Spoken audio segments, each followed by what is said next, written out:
Well, Miss Kamala Harris continues to collect a smorgasbord of endorsements. Who knew in 2024 Jenny from the Block and Liz Cheney would be supporting the same candidate? Now, if I were Kamala Harris, I would not be trying to collect endorsements from P. Diddy's ex-girlfriends, but nonetheless, here we are. J-Lo looks like she would rather be anywhere else. I have seen hostage tapes with more personality. Jennifer Lopez looks absolutely miserable. J-Lo, blink twice if you need help, if you want out. She's looking like Gypsy Rose Blanchard before she went to town on Mama Didi. Now, the next day, J-Lo was seen with big sunglasses on. Some folks in the media said she might have been covering a black eye. I said, that's what happens when you run into Doug Emhoff at the valet. Now, as I mentioned, the other woman who's endorsed Kamala Harris recently is Liz Cheney, and today, the Harris campaign, the mainstream media, they are trying to spin Trump's words to her benefit. At this point in the election cycle, the campaigns, the media, they are throwing everything against the wall to see what sticks. You guys know me. I've never taken $1 from Donald Trump or the RNC. I call it like I see it. So let me give you my thoughts on what Donald Trump said about Liz Cheney. I'm about to play you guys the full clip, but we know by now this is what the mainstream media does, the legacy corporate media. They want to prop up Kamala Harris, and they're going to do whatever it takes to get there. So if that means deceptively editing a portion of Trump's statement and running with it all day on television to help Kamala, that's what they're going to do. Let's take a listen and then discuss further.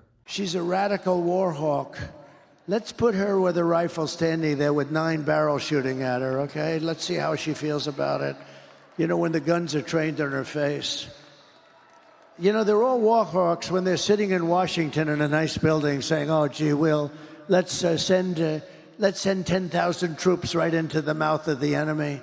Now, the media is going balls to the wall today saying that Donald Trump is calling for political violence against Liz Cheney. This is ironic because he's the only one who's been the victim of political violence in the last year. Now, everyone living in reality with common sense, they know what Donald Trump was getting at. Did the man use very colorful language? Sure, but that's what he's known for. The war hawks in Washington, D.C., specifically Liz Cheney, and there are folks on both sides of the aisle who benefit from the military-industrial complex. They have sent American sons and daughters overseas to die in senseless wars for decades. I'm sure there are many of you watching this who have served our country, who have friends and family who have served our country. Maybe you have kids who have been overseas multiple times. Maybe you have family members who have unfortunately gone overseas and not come home. Something that happened earlier today, we sent another $425 million to Ukraine. You know who could have used that money? The folks in North Carolina. And Liz Cheney, she will vote for war every single time. So that's what Donald Trump was calling out. He's someone who did not have war the entire time he was in office, but someone like Liz Cheney, she doesn't know the human cost of war. She will vote to send folks over there and then go to sleep at night with her head on her pillow, not thinking about it. Now, Liz Cheney, she put out a statement saying, this is how dictators destroy free nations. They threaten those who speak against them with death. We cannot entrust our country and our freedom to a petty, vindictive, cruel, unstable man who wants to be a tyrant. Hashtag women will not be silenced. Liz Cheney trying to rebrand herself as some feminist icon saying women will not be silenced is hilarious to me. Liz did not even support her sister because her sister was gay. Liz is like, women will not be silenced unless we're dropping bombs on them, but she didn't even talk to her sister or support her own sister, who is a woman, the last time I checked. All right, my friends, thanks for liking and following. Drop a comment. Tell me how you feel about everything going on right now, all of the tomfoolery, the buffoonery, the shenanigans. I will be here giving you the news you're not going to get in the mainstream media between now and Election Day and beyond. I'll see you on the next one.